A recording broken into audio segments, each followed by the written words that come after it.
मानवर काशीराम साहब ने पूरे बहुजन समाज के उपेक्षित लोगों को शासक बनाने के लिए प्रेरित किया। यह उनका भारतीय इतिहास में बहुत बड़ा योगदान है। तो इसके लिए उनके इतने महान कार्य के लिए मैं और हमारा संगठन धम्मभूमि श्रेष्ठ जीवन के लिए, जो बौद्धों का राष्ट्रीय संगठन है, रजिस्टर्ड संगठन है, भारत सरकार से ये मांग करता है कि उनको आगामी वर्ष के लिए भारत रत्न का पुरस्कार दिया जाए, जिसके वो पूरी तरह हकदार हैं। और मानवर काशीराम साहब ने 20वीं शताब्दी में हमारे भारत देश के बहुजन समाज के लोगों में राजनीतिक चेतना जागृत की और उनमें शासक बनने की ललक पैदा की। जो सामाजिक क्रांति की शुरुआत आज से लगभग 2600 वर्ष पूर्व तथागत बुद्ध के द्वारा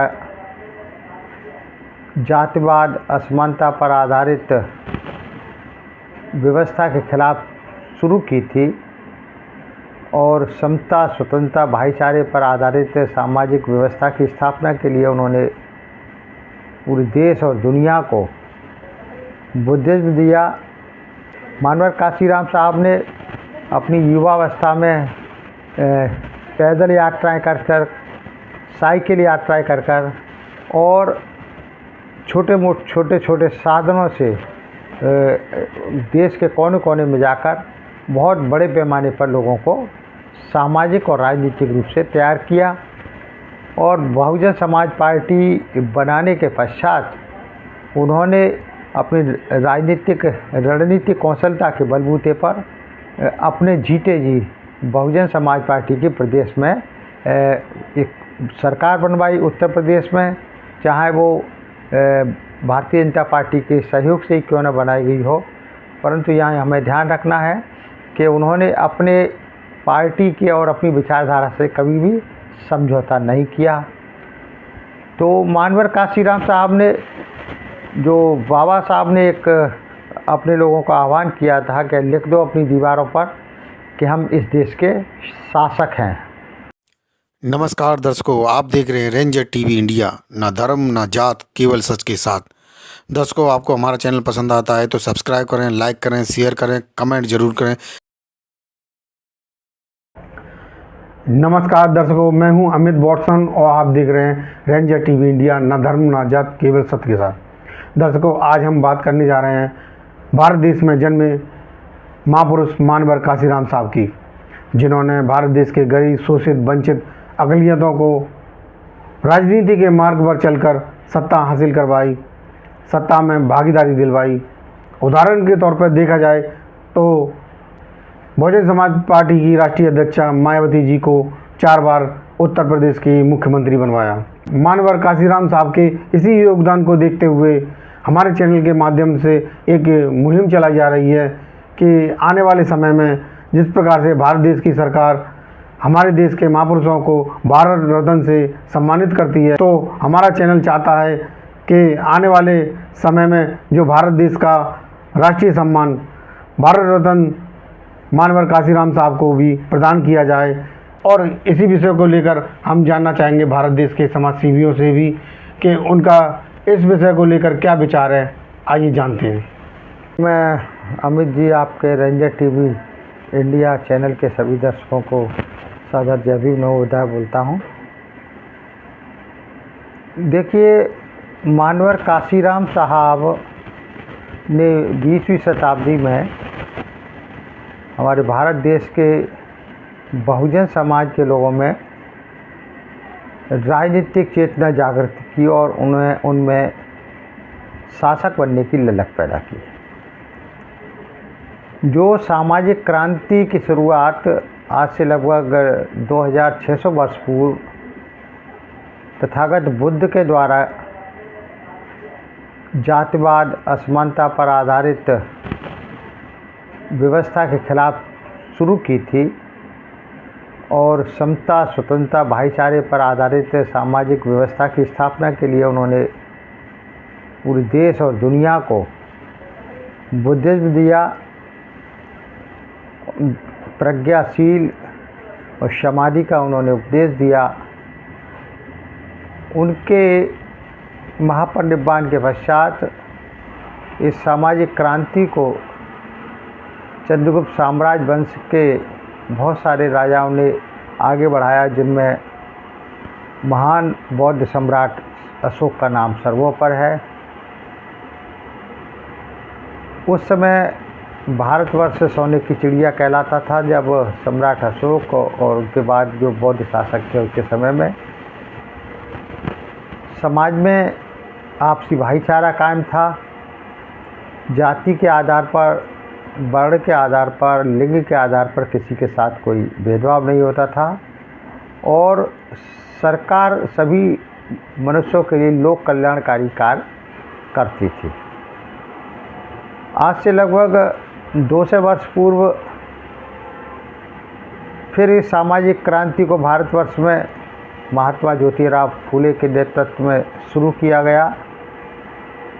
उन्होंने दलित शोषित समाज की महिलाओं के लिए सर्वप्रथम 1848 में बालिका विद्यालय की स्थापना की, जिसमें उनका पूरा सहयोग उनकी जीवन संगिनी माता सावित्रीबाई के द्वारा दिया गया। ज्योतिराव फूले द्वारा न केवल शिक्षा के क्षेत्र में काम किया गया, उन्होंने सामाजिक स्तर पर बराबरी के लिए भी बहुत सारा संघर्ष किया। उन्होंने जातवाद के आधार पर जो समाज में छुआछूत ऊंच नीच की भावना थी उसका डटकर विरोध किया और दलित शोषित समाज के मान सम्मान के लिए संघर्ष किया। उनके निधन के बाद इस क्रांति की कमान छत्रपति साहू जी महाराज ने संभाली और उन्होंने अपने राज्य में सभी के लिए समान अधिकार और स्वतंत्रता की व्यवस्था की और सबसे पहले अपने राज्य में उन्होंने ओबीसी और SC ST के लिए आरक्षण शुरू किया, इसलिए उनको आरक्षण का जनक भी कहा जाता है। और उन्होंने सबसे पहले म्यांमार की जो परिषद थी उसमें दलित शोषित समाज के लोगों को बाबा साहब का इंट्रोडक्शन कराया। छत्रपति साहू जी महाराज की मृत्यु के पश्चात इस क्रांति का नेतृत्व 1920 से लेकर 1956 तक बाबा साहब के हाथ में रहा। उन्होंने न केवल विभिन्न आंदोलनों के माध्यम से इस संघर्ष को जारी रखा, परंतु देश की स्वतंत्रता के पश्चात जैसे ही उन्हें भारतीय संविधान लिखने का मौका मिला तो भारतीय संविधान के द्वारा उन्होंने इस देश में पुनः समता, स्वतंत्रता, भाईचारे पर आधारित सामाजिक व्यवस्था स्थापित करने का बहुत महत्वपूर्ण कार्य किया और छुआछूत वगैरह को एक दंडनीय अपराध घोषित किया। लोगों को अभिव्यक्ति की स्वतंत्रता मिली, धर्मनिरपेक्षता की स्वतंत्रता मिली, अपने आस्था विश्वास के अनुसार व्यक्ति किसी भी धर्म पंथ को स्वीकार कर सकता था। बाबा साहब के परिनिर्वाण के पश्चात थोड़ा गैप रहा, परंतु 1974-75 में इस क्रांति का नेतृत्व मानवर काशीराम साहब के हाथों में आ गया। मानवर काशीराम साहब ने बाबा साहब द्वारा लिखित एनिलेशन ऑफ कास्ट बुक को पढ़कर वो आंदोलित हुए और उन्होंने सबसे पहले समाज के पढ़े लिखे लोगों, नौकरी पेशा लोगों को इकट्ठा किया और सन 1978 में BAMCEF backward and minorities communities employ federation बना के उन्होंने बामसेफ बना के इसकी शुरुआत की। बामसेफ एक नॉन पॉलिटिकल और नॉन एजुटेशन संगठन था। उसके माध्यम से उन्होंने समाज के पढ़े लिखे लोगों को पे बैक टू सोसाइटी के लिए तैयार किया। जब बामसेफ के माध्यम से समाज के पढ़े लिखे लोग, नौकरी पेशा वाले लोग तैयार हुए तो 6 दिसंबर 1981 को एक सामाजिक संगठन जो एजिटेशन भी कर सकता था, आंदोलन कर सकता था, DS4 दलित शोषित समाज संघर्ष समिति की स्थापना की और उसके 3 साल बाद, लगभग 2.5 साल बाद 14 अप्रैल 1984 को बहुजन समाज पार्टी की स्थापना दी। तो मानवर काशीराम साहब जो बहुजन महापुरुषों का जो आंदोलन था उसको कार्य रूप में परिणित करने के लिए उन्होंने वामसेप, DS4 और बहुजन समाज पार्टी की स्थापना की। इसीलिए उन्होंने इन तीनों संगठनों का संस्थापक माना जाता है। मानवर काशीराम साहब ने अपनी युवावस्था में पैदल यात्राएं कर साइकिल यात्राएं कर और छोटे छोटे साधनों से देश के कोने कोने में जाकर बहुत बड़े पैमाने पर लोगों को सामाजिक और राजनीतिक रूप से तैयार किया। और बहुजन समाज पार्टी बनाने के पश्चात उन्होंने अपनी रणनीतिक कौशलता के बलबूते पर अपने जीते जी बहुजन समाज पार्टी की प्रदेश में एक सरकार बनवाई। उत्तर प्रदेश में चाहे वो भारतीय जनता पार्टी के सहयोग से ही क्यों न बनाई गई हो, परंतु यहाँ हमें ध्यान रखना है कि उन्होंने अपने पार्टी की और अपनी विचारधारा से कभी भी समझौता नहीं किया। तो मानवर काशीराम साहब ने, जो बाबा साहब ने एक अपने लोगों का आह्वान किया था कि लिख दो अपनी दीवारों पर कि हम इस देश के शासक हैं, हम जमात कौम की वंशज हैं। तो उस नारे को उन्होंने कार्य रूप में परिणित किया और उत्तर प्रदेश जैसे बहुत प्रदेश के सबसे बड़े राज्य में बहुजन समाज पार्टी की सरकार बनाई। सरकार बनाने के पश्चात और पूर्व में ही उन्होंने जितने भी महापुरुष जो केवल किताबों में और कहानियों एक क्षेत्र विशेष तक सीमित थे, उन्होंने सभी महापुरुषों की जीवनी और उनके संघर्ष को विभिन्न कार्यक्रमों के माध्यम से पूरे देश को अवगत कराया, पूरी दुनिया को अवगत कराया। और बहुजन समाज के जो सैकड़ों की संख्या में महापुरुष थे, आज न केवल उनको भारतवर्ष के बहुजन समाज के लोग जानते हैं, अपितु तो सर्व समाज के लोग और पूरी दुनिया के लोग उन बहुजन महापुरुषों को जानते हैं। तो इस प्रकार मानवर काशीराम साहब ने अपने समाज में सामाजिक और राजनीतिक चेतना जागृत करके और लोगों को हुक्मरान यानी शासक बनने का उनमें जज्बा कायम किया। और आज उसी का परिणाम है कि देश में जो बहुजन समाज 85% के लोग हैं, जिनमें चाहे अदर बैकवर्ड क्लासेज की ऐसी जातियां जिन्होंने कभी भी सत्ता का सुख नहीं भोगा, जिनमें बघेल, कुशवाहा, मल्ला, प्रजापति जैसे लोग भी, उनमें भी राजनीतिक चेतना जागृत हुई और उन्होंने भी सत्ता का स्वाद यानी सत्ता में सहभागिता उनको भी मिलने लगी। तो इस तरह से कह सकते हैं कि मानवर काशीराम साहब ने पूरे बहुजन समाज के उपेक्षित लोगों को शासक बनाने के लिए प्रेरित किया। यह उनका भारतीय इतिहास में बहुत बड़ा योगदान है। तो इसके लिए उनके इतने महान कार्य के लिए मैं और हमारा संगठन धम्मभूमि श्रेष्ठ जीवन के लिए, जो बौद्धों का राष्ट्रीय संगठन है, रजिस्टर्ड संगठन है, भारत सरकार से ये मांग करता है कि उनको आगामी वर्ष के लिए भारत रत्न का पुरस्कार दिया जाए, जिसके वो पूरी तरह हकदार हैं। और उनको सम्मानित करना, भारत रत्न देकर सम्मानित करना मानवर काशीराम साहब को, न केवल उनका सम्मान होगा परंतु बहुजन समाज का भी ये सम्मान होगा। तो मैं व्यक्तिगत रूप से और अपने संगठन के माध्यम से भारत सरकार से पुनः आग्रह करता हूँ कि जो है मानवर काशीराम साहब को मरणोपरांत भारत रत्न सम्मान से सम्मानित किया जाए। और अभी कुछ समय पश्चात हम आगरा के लोगों को एकत्रित करके इस संबंध में एक मुहिम चलाने वाले हैं, सभी लोगों के साथ मिलकर, और जिसके माध्यम से हम सरकार से मांग करेंगे कि मानवर काशीराम साहब को भारत रत्न दिया जाए। सर, क्या कोई ऐसा वाक़या है जो काशीराम साहब के साथ आपकी मुलाकात हो और वो आपकी यादों में अभी तक जीवित है एक तरह से? बिल्कुल, बिल्कुल अमित जी, आपने ये बहुत अच्छा क्वेश्चन किया और पुरानी यादें ताज़ा कर दी। मैं 1978 में जब 11th क्लास में पढ़ता था, तब मैं बाम सेप के लोगों के संपर्क में आया। विशेष रूप से हमारे नारायण क्षेत्र के श्रद्धेय कालीचरण मधुक जी थे, जो बाम सेप के आगरा यूनिट के सक्रिय पदाधिकारी थे। उनके माध्यम से हम स्टूडेंट लाइफ में ही बाम सेप के लोगों से जुड़े और बाम सेप के माध्यम से हमने आगरा ही नहीं अपितु आगरा के आसपास के ज़िलों में साइकिल यात्राओं के माध्यम से बाल लाइटिंग का और उस समय जो बहुजन संगठक दी ऑपरेशन इंडियन पत्र पत्रिकाओं का जो प्रकाशन किया जाता था, उसको वितरित करने का भी कार्य किया। और मानवर काशीराम साहब से जो है आमने सामने जो हमें कई बार मिलने का उनसे मौका मिला, बात करने का मौका मिला।